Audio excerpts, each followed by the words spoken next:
So in some ways, some of the disruption that we try and do is to disrupt the linearity of a lot of this media. A lot of it promises you things, that the iPhone 5 will be better than the iPhone 4, and Windows 8 is going to be so much better than Windows 7, and that the next, whatever you buy, will be better than the last one. And you've been using Microsoft Word for years, and I still do the same things. And so where is this future edge, and who needs to be on it? And evidently they want us to be on it.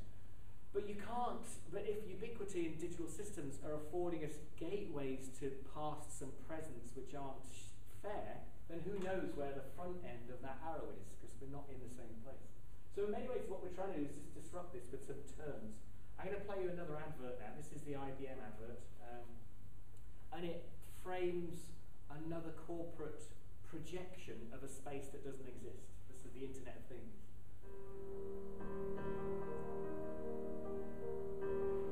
Over the past century, but accelerating over the past couple of decades, we've seen the emergence of a kind of global data field.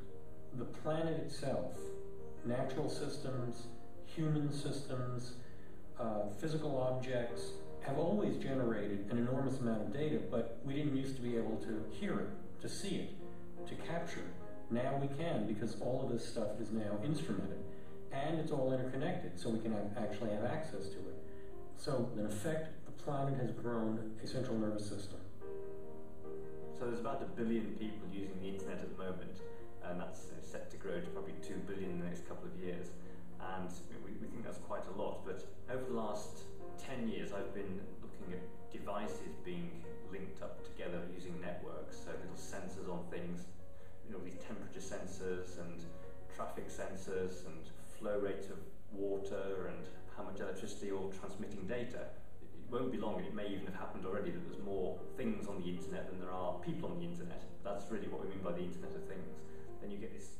So that was the advert, and that's them claiming a space. To some extent, it doesn't exist. And what they're doing is they recognise that the Web 2.0 was Web 2.0 was a post-rational brand, that you would get websites that said, oh, we're Web 2.0, we allow the public to write back, we must be Web 2.0. And what's happening with the Internet of Things is, we don't know what it is yet, it's an interesting idea, but what people are doing is saying that that's ours. So if a young business or a small business says, we want to be part of this, we'll ring them, because they tell the better story than anyone else. So it's problematic, because we found that there was a tendency in all of their vocabulary, and the EU as well, do the same thing. About its date of manufacture, for example, the production place, or the date of arrival in the supermarket. These crawfish, for instance, were caught in the Atlantic a couple of days ago. Then they were processed and transported to the supermarket next door. With RFID, one can track every single step a product takes on its way to the supermarket, and even monitor the temperature during transportation. Yeah, we found a persistence toward this linear, teleological, everything's going to be better. Even to the extent when you look at the cradle-to-grave stories, that things will only travel in one way. They'll travel from cradles to manufacturing, to production, to distribution, and then in end consumption, and it'll still be your problem to deal with them. Very little of it is sorting out some of the unsustainable characteristics of flow and consumption, or value change. There still seems to be this linearity. And it occurred to us again a few years ago, what happens to this stuff then? If it's got tags, it's evidently part of this IBM Net of Things. I'm prepared to gamble and say none of the things you've got on you has one of these tags on it yet. So what happens to everything you're wearing, or what happens to all of the old stuff that we want to be part of this world we live in? And a lot of it is kind of stuff. It might be old detritus, but a lot of old stuff is really valuable, and it's really valuable to people, to constitute identity, relationships. All the things you've got on your walls or your mantelpieces are probably very important to tell stories, to help remind us and bind you in terms of a community or a family or a unit, whatever you want to call it. But they won't have tags in, so they're not part of an Internet of Things. So it struck us there's a problem there, because you can't, how would it be to be so ubiquitous but you're only dealing with the stuff that gets tagged now onwards. Didn't stack up. So we got some research funds, and we, on the back of this story, essentially launched a website in 2010 that allowed people to come along to a website with old stuff, and we would generate them a tag, and they would hopefully stick that tag on the thing, and it would be their story attached to those things. So they had an old carriage clock, if they had an old purse or a Rezillo's album, or an old iPod, relatively new, young kind of iPod, whatever it was, it became a bottom-up approach to an Internet of Things. And it allowed old stories, and particularly allowed qualitative data, rather than temperature of crayfish, or the price of things, to be associated with that artefact. And it was that, again, a temporal turn, or a twist or a disruption in the system. And this is quite an old movie, actually, but yeah, this was our first act years ago, 2010. It's like decades now, with shapes and logos and everything. But all that happened was, you go to the website, it would generate a little QR barcode, and you could stick that barcode on your thing, and then you would scan it with your phone, and it would retrieve the stories that you'd uploaded to that barcode. Simple as that. So as Andy scans in the barcode there, it retrieves the story of him chatting about the memories associated with that object. So incredibly simple, but very few people hadn't really realised that you can put whatever you want on a QR code. It isn't just a website, it is read-only.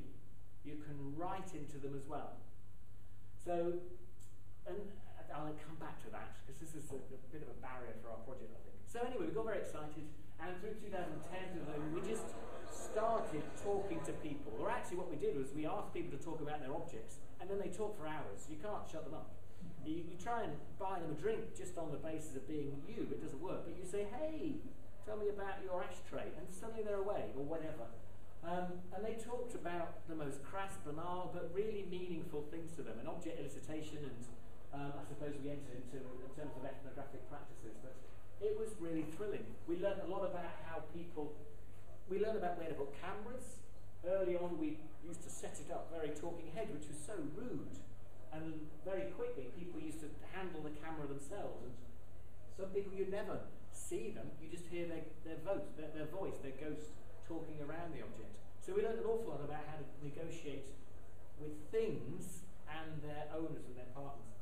The problem was, though, I'll flick back to the last screen, is we had a website full of memories, which was kind of good, but that's just what YouTube is. That's what Flickr is. There was no thing in this relationship at all.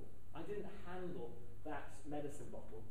I just looked at it online. So there was it wasn't really an Internet of Things then, was it? Because it was just another screen full of memories. So we needed a context in which to retrieve this idea that objects become the medium in every sense of the word.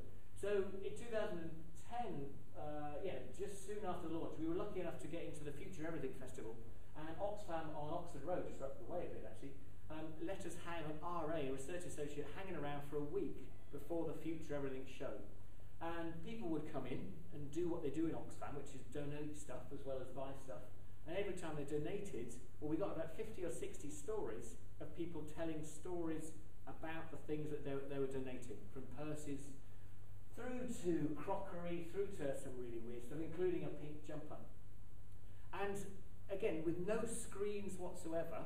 Yes, we had iPhones and Androids, but people could come along and they could either scan an object with a special wand that we'd made, and if they scanned it, the story would come through the speakers in the shop. So everyone would be subjected to it, but we'd hear this ghost, a kind of Mancunian ghost in some cases, or whatever it was, it would come from the past, and it would talk about this thing, and suddenly it was back, it recovered the object, it recovered the material which the website had lost in some ways. And also by then we had an Android and iPhone app, so you could scan the things discreetly on your own and listen to it on your own, or you could tap it. But either way, it was voice-based. And I'm going to play you the red jumper, or the pink jumper.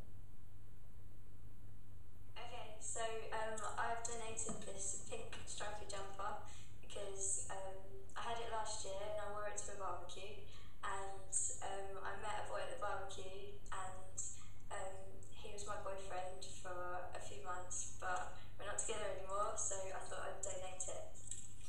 I mean, they're not thrilling stories. It's not Antiques Roadshow or anything. You get any old stuff popping up, and some of it's really bananas. But what's fascinating is when you held this thing, I haven't got it with me, but because it was sold, when it starts talking, there was a very strange experience. You had a gender to it. Maybe it was obvious it was a female jumper. I'm not sure it was obvious, but it smelt of barbecues. Just instantly, it smelt of barbecues. It also had a kind of student thing going. It was good for, short-term love affairs, just over the summer. It wasn't good for marriages. You didn't want to buy that. Probably bad luck attached to it. But it really genuinely transformed, and it really, in a high street context, it certainly changed the way that I thought I was relating to buying things in Marks and Spencer's or wherever I buy stuff. It had this other dimension. And Oxfam got quite excited. It took a while to get through Oxfam because there are odd part volunteer. There's more volunteers than there are staff, if you like, in Oxfam and Oxford. It's very hard to get through. But eventually they did a financial report, in which during the festival, of the 50 objects, across the store, they had an increase of 52% in sales. And they now wanted to know, crikey, do memories make things sell for more money? Very simply, and that was the question.